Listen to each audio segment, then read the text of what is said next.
Ang sabi, hindi na kailangan ng LMIA para bigyan kayo ng trabaho.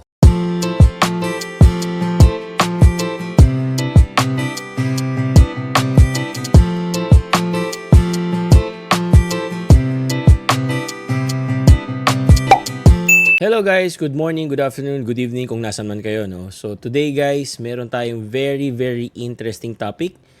But before that guys, disclaimer lang po, hindi po ako immigration consultant or connected to any consultancy firm, right? Mahilig lang po talaga ako mag-research at makinig ng news about sa mga changes na nangyayari dito sa Canada. At gusto ko lang pong i-share para meron kayong konting idea kung nagbabalak din kayong pumunta dito sa Canada. Okay? So, alam naman po natin na ang daming changes na nangyari for the past months, lalong-lalo na po sa student permit at saka sa PGWP. Kaya din po sinabi ko dun sa past ko na videos na hindi ko na siya i-recommend sa inyo. Pero again, kung yung pathway na po yan ang talagang gusto nyong gawin at tingin nyo is talagang yan yung para sa inyo, well, just make sure lang po na you will do your research at paghahandaan nyo talaga yung mga changes na in-implement recently. Okay? So, sa Canada po guys, ang pagkakaalam ko, dalawa lang ang work permit. It's either open or yung OWP or yung closed work permit. Right? Yung sa open work permit po guys, hindi ko alam kung saan pa siya pwedeng makuha, pero based on my experience po, nakuha ko po yung open work permit ko via student pathway po ng wife ko. So, nung nakakuha kami ng student visa, naging eligible po ako para kumuha ng open work permit. Ngayon, kung meron pa pong ibang way kung paano makakuha ng open work permit, hindi ko po alam. Right? So, sa mga nakakaalam po, i-comment nyo lang para naman yung mga ibang nanonood natin is maging aware kung saan pa sila pwedeng makakuha ng open work permit. And another one po is yung closed work permit. Ang pagkakaalam ko po, ang closed work permit, pwede po siyang makuha via LMIA. Ano naman po yung LMIA guys? Yung LMIA guys is yung Labor Market Impact Assessment. So basically guys, yung LMIA lang po is nagre-retain ng balance to make sure lang po na yung mga employer is kukuha talaga ng tamang employee based dun sa availability dito sa loob ng Canada. So let's say talagang wala na silang makuhang employee sa loob ng Canada, doon lang po sila mag-a-apply ng LMIA para kumuha po ng ibang employee sa labas ng Canada, sa Philippines or kahit na saang bansa. Right? Na magbibigay po ng solution doon sa shortage nila on that specific skill set. Okay? Pagkakaalam ko rin po, based doon sa mga nakikita ko sa videos, sa mga post, at doon sa mga nakakausap ko rin ng friend ko, hindi po madaling kumuha ng LMIA. And doon din po sa part ng employer, medyo challenging din po at saka may cost din. At saka ang pagkakaalam ko po, kailangan din nila ng lawyer para po makapag-file ng LMIA, di ba? At saka din po yung process, tatagal din, di ba? So, kahit na sabihin natin sobrang galing mo, kahit na gusto kang i-hire ng company, kung ayaw nilang pumasok sa ganung process or processing, nagiging obstacle tuloy siya para i-hire ka nung company, right? So ngayon guys, itong nakita kong bagong work permit, ang sabi, hindi na kailangan ng LMIA para bigyan kayo ng trabaho. Okay? Or para ma-hire ka ng company na nandito, hindi na kailangan ng employer na mag-file ng LMIA para sa'yo. Okay? So, yung program na nakita ko guys, actually shout out pala sa wife ko kasi siya ang nag-send sa akin itong link na to. No? So, pag pumunta kayo sa canada.ca, makikita nyo itong Innovation Stream Employer Specific Work Permit. Right? So guys, para daw maging eligible, of course, kailangan mo ng job offer. Right? Lagi nyo makikita yan kapag nag-a-apply kayo ng work permit. Lalong-lalo na po ang LMIA at saka rin po sa PNP or yung dun sa Provincial Nominee Program, kailangan din po ng job offer. Okay? Now, sabi, kailangan mo ng job offer sa high-skilled occupation. So, paano mo ba ma-check or mabe-verify kung yung skill set mo or yung trabaho mo ngayon is kasama doon sa high-skilled occupation? Okay. So, ang sabi po, kailangan yung NOC code na meron yung trabaho mo is kasama dun sa tier 0123. Right? So, search nyo lang po ah, NOC Canada, at ito po ang makikita nyo. Right? Ito po yung mga tier, sabi, from tier 0 hanggang 3. Yan po yung pasok doon sa program na to. So, sa tier 0, management occupations, right? Ito po yung mga managers, right? Sa advertising, sa marketing, sa public relations managers, yun po yung pasok sa tier 0. Usually po mga managers yan. And tier 1, occupations that usually require a university degree like financial advisor, software engineers, di ba?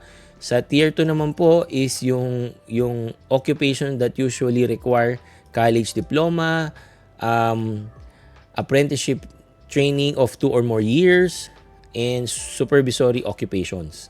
Ang sample po niyan is yung mga computer network, web technician, medical lab technologies, and so on. Yung sa tier 3 po is yung occupation that usually require a college diploma, same lang po, and more than 6 months of on-the-job training. Right? Example po na yung mga bakers, dental assistant, and so on. So kung ako po, sample, I am working as a database administrator, pasok po ako sa tier 2. Right? So, dun sa computer network and web technicians. Right? Pwede rin po ako sa tier 1 kasi meron din po doon software engineers. Kung meron kayong backup or kung meron kayong background sa software engineering course or job. Yan. So, going back. So, yun po yung isang rule, right? Kailangan pasok yung experience nyo or yung work nyo sa high skill occupation tier 0 to 3. Yung next naman po is kailangan yung magbibigay sa inyo ng job offer is pasok or kasama sa Global Hypergrowth Project or GHP. Ano ba yung GHP, right? So, yung Global Hypergrowth Project, guys, basahin nyo na lang kasi medyo mahaba yan, guys. Ito. So, binasa ko to kanina, guys. Technically, guys, merong 8 Canadian firms, right, na involved dito sa project at tutulungan sila ng government ng Canada para mapadali yung pag-hire nila ng mga workforce para doon sa company nila na makakatulong din sa economy ng Canada. Okay? So, yun lang po yung gist at yung pagkakaintindi ko dito sa project na to. Okay?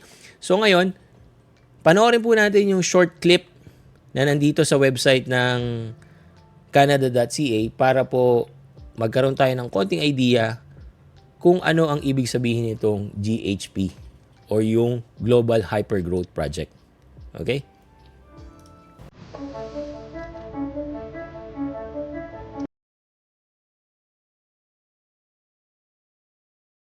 Canadian businesses are the building blocks of our economy and communities across Canada.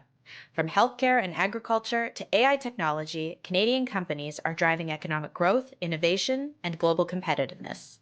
So how do we help them go further, faster? Say hello to the Global Hypergrowth Project. It's a scale-up project that's going to take 8 of Canada's most promising homegrown companies and help with their growth into hyperdrive, all while staying firmly rooted right here in Canada, creating better jobs, opportunities for spin-off businesses, inspiring other entrepreneurs, helping our environment, and boosting local and national economic growth. How are we going to do it? By making it easier than ever to connect businesses with the best of what the Government of Canada has to offer. From funding innovative new projects to expanding internationally, each company is going to be getting tailored support. And the best part? As these companies grow, they'll also be forging new pathways for all Canadian businesses. Let's take a look at these trailblazing Canadian companies.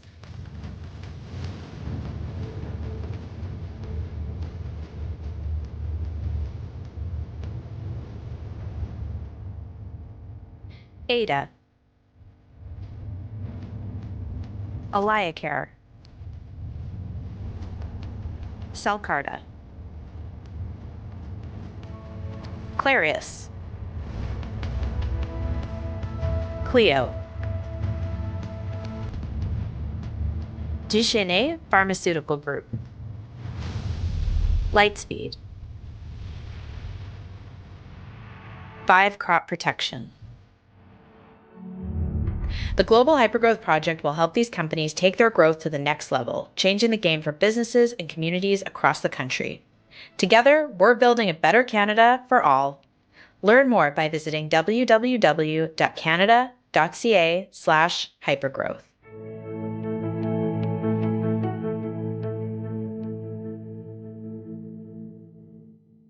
Okay guys, so yun yung short clip. Magkaroon tayo ng konting information about doon sa project na yan, no?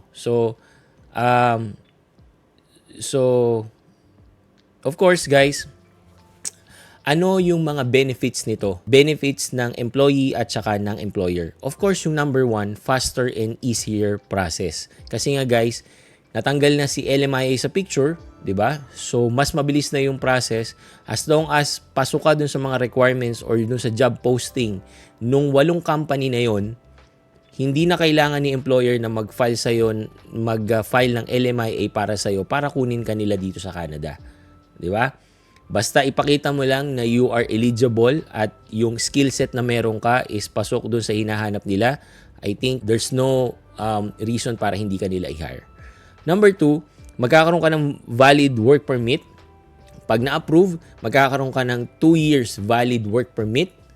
Diba? At yung 2 years na yun guys, marami nang pwedeng mangyari. Imagine sa amin, it took us 2 years para ma-PR dito. Lalo na guys, pag pumasok kayo sa PNP program.